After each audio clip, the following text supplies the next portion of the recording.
natin. Ayun ang tapang guys. Hello guys, good morning.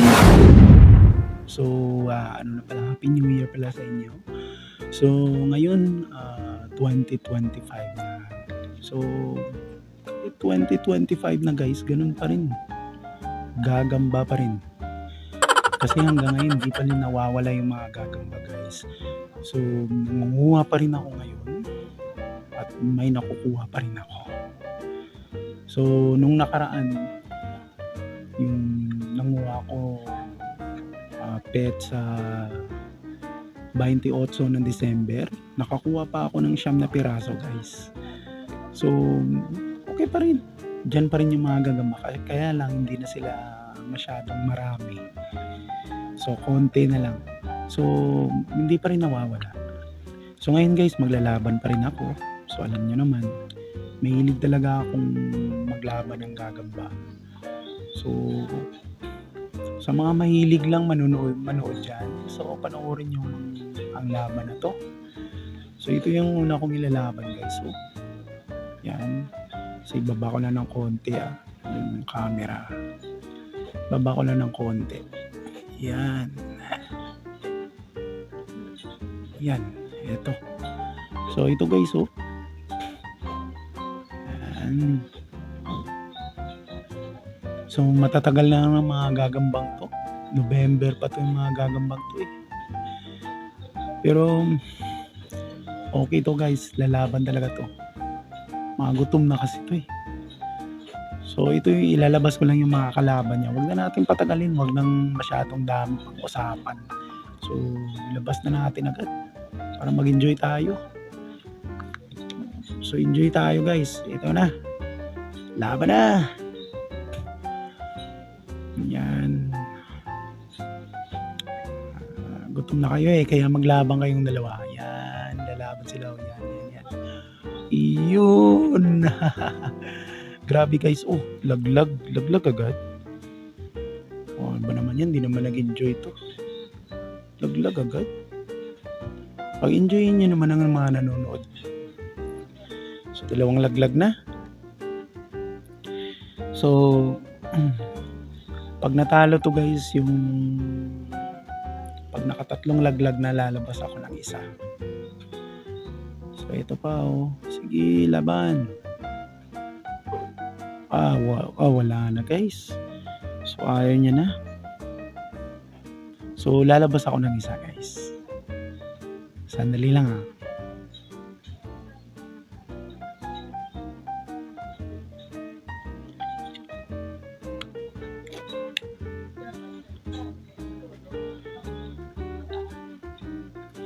So ito yung ilalabas ko guys, kulang ng galamay.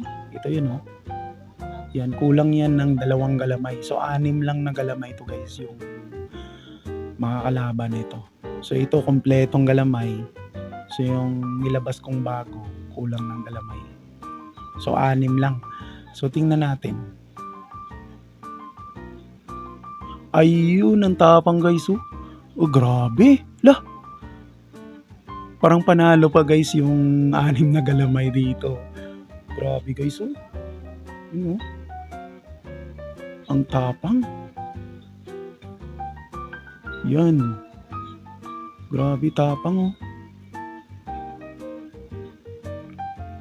grabe. Panalo pa yung 6 na galamay guys. Grabe talaga. Kasi sa mga gagamba minsan, pag kulang yung galamay, hindi mo masasabi, pag kulang yung galamay, matatalo na agad yan eh. Kasi nakadepende kasi yan guys sa gagamba.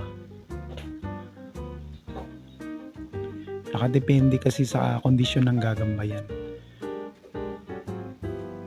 So kadalasan guys sa mga mayroon na rin akong na-vlog, kung napanood yung mga vlog ko, mayroon akong na-vlog na mga kulang yung galamay, na nanalo pa sila. So ito yung kalaban nyo, 6 na kumpleto ang galamay ng isang yan. Yan. At ito, 6 lang. Pero nanalo pa siya. Sakmalan guys, ang tatapang. So yan guys, yung natalo na. Yan, talo. Yun. So kinondisyon ko kasi yung kulang na galamay to guys. Kinondisyon ko siya. At saka yung kompleto yung galamay, kondisyon rin.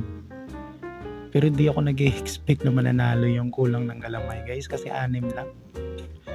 Sa sakmalan talaga matatalo. Pero tingnan mo, nakauna pa siya ng kagat. Siya pa yung nanalo.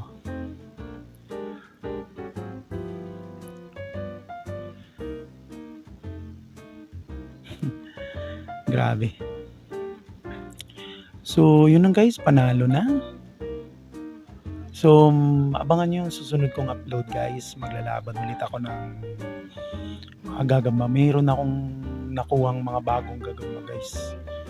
So, hindi naman masyadong kalakihan pero ang gaganda ng mga klase nila.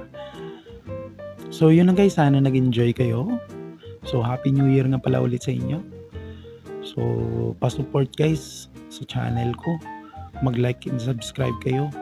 At i-hit nyo yung notification bell para ma-notify kayo sa mga bagong upload ko. So, sa mga mahilig sa gagamba dyan, kung gusto nyong manood palagi ng mga labanan ng mga gagamba, maliit man o malaki, so, ito, manood kayo sa channel ko. Hindi talaga ako magsasawang mag-upload guys. As long na may manood man o wala, so mag-upload pa rin ako kasi remembrance ko rin to eh. Sa pagtanda ko, may papakita ako sa mga kapuhan ko na mayroon akong gagamba na inaalagaan ng bata pa ako. Hindi pa ako matanda. So yun na guys, sana nag-enjoy kayo. So, yun na guys, bye.